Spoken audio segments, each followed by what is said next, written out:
আপোনালোক সকলোৱে জ্ঞাত বিগত সময়ত স্বেচ্ছাসেৱী সংস্থা লাইফৱে আৰু সন্ধান এই দুটা সংগঠনে নলবাৰীৰ সমাজ জীৱনত বিশেষভাৱে কাম কৰি আহিছে আৰু আজি এই দুটা স্বেচ্ছাসেৱী সংগঠনৰ উদ্যোগত জিএনআৰচি হস্পিটেলৰ পূৰ্ণ সহযোগত আজি বৰভাগৰ মৰুৱা উৎসৱ খোলাত অনুষ্ঠিত হৈছে বিনামূলীয়া স্বাস্থ্য শিবিৰ আৰু ইয়াত জিএনআৰচি হস্পিটেলৰ অভিজ্ঞ চিকিৎসকৰ দলে এই ৰাইজৰ বিনামূলীয়াকৈ সেৱা আগবঢ়াই আমাক উপকৃত কৰিছে। এই চেগতে আমি জিএনআৰচি হস্পিটেলৰ এই বিশেষ চিকিৎসকৰ দলটোক আমি ধন্যবাদ আৰু কৃতজ্ঞতা জ্ঞাপন কৰিছোঁ আৰু আশা ৰাখিছোঁ আজিৰ এই যিটো আমি চিকিৎসা শিবিৰ যি উদ্দেশ্য লক্ষ্যৰে আমি অনুষ্ঠিত কৰিছোঁ তাত ৰাইজৰ অংশগ্ৰহণেৰে আজিৰ এই স্বাস্থ্য শিবিৰটো সফল হ'ব।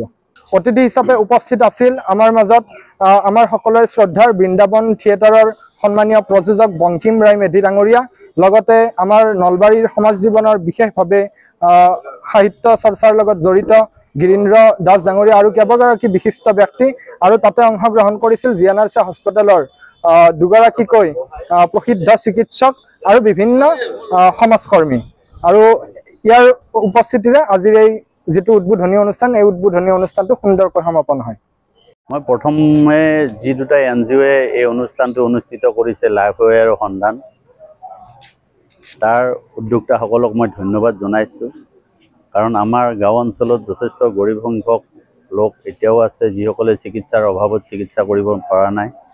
গতিকে জিএনআৰচি হস্পিটেলৰ চিকিৎসা দলৰ সহযোগত তেখেতসকলে যিটো এই অনুষ্ঠানটো পাতিছে এই অনুষ্ঠানটোত যিসকল চিকিৎসা কৰাৰ কাৰণে ইয়াৰ আমাৰ গাঁও অঞ্চলৰ ব্যক্তিসকল আহিছে তেখেতসকলকো মই ধন্যবাদ জনাইছোঁ। আৰু ধন্যবাদ জনাইছোঁ মৰুৱা শংকৰ উৎসৱৰ লগত শংকৰ উৎসৱ মন্দিৰৰ লগত এই গাঁৱৰ লগত জড়িত থকা যিসকল ব্যক্তিয়ে সহায় সহযোগ কৰিছে। বিশেষভাৱে এই মণিছাৰ সৰু কালৰ পৰা আমাক বিভিন্ন ক্ষেত্ৰত দিয়া পৰামৰ্শ প্ৰতিটো অনুষ্ঠানতে আগফালৰ পৰা সহায় সহযোগ কৰি আছে, তেখেতকো মই ধন্যবাদ জনাইছোঁ। মৰুৱাত যিয়ে অনুষ্ঠান নহওক কিয় প্ৰতিটো অনুষ্ঠান আৰম্ভণিৰ পৰা শেষলৈকে থকা মানুহ তেখেত এজন আৰু অৰ্জুন দা বুলি এজন আছিলে। তেখেত এতিয়া অৰ্জুন দা অসুস্থ কিন্তু এখেত আমাৰ লগত আছে।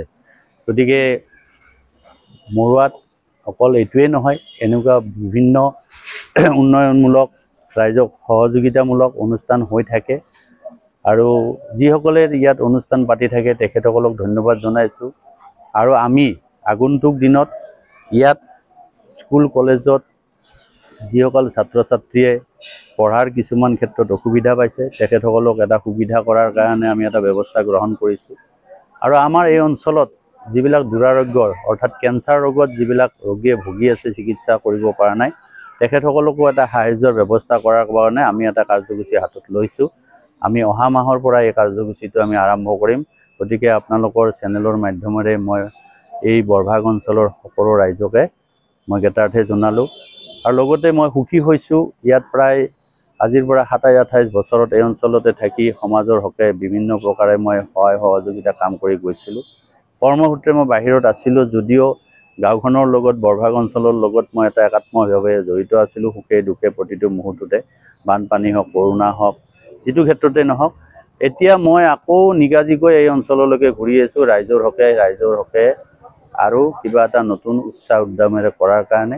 আপোনালোকৰ চেনেলৰ জৰিয়তে মই সকলোৰে সহায় সহযোগিতা আৰু পৰামৰ্শ মই বিচাৰিলোঁ। এতিয়া পুনৰ আগৰ নিচিনা ৰাইজৰ মাজতে থাকি ৰাইজৰ হকে মই কাম কৰি যাম বুলি মই এটা অংগীকাৰবদ্ধ হৈছোঁ। আৰু বিশেষভাৱে মই এজিপি বিজেপিৰ দলক সহায় সহযোগিতাৰে আগবঢ়াই আছোঁ। যোৱা ইলেকশ্যনতো মই তেখেতসকলৰ দল দুটাক মই বিভিন্ন প্ৰকাৰে সহায় সহযোগিতা আগবঢ়াইছোঁ। গতিকে ইয়াত যিখিনি আঞ্চলিক ধৰ্মী বা আমাৰ এই দুটা দলৰ লগত জড়িত থকা যিসকল ব্যক্তি আছে তেখেতসকলকো মই এই চেগতে ধন্যবাদ জনাইছোঁ। অনাগত দিনত দুইটা দলে মোক সহায় সহযোগিতা কৰিব বুলি মই আশা কৰিলোঁ। ধন্যবাদ।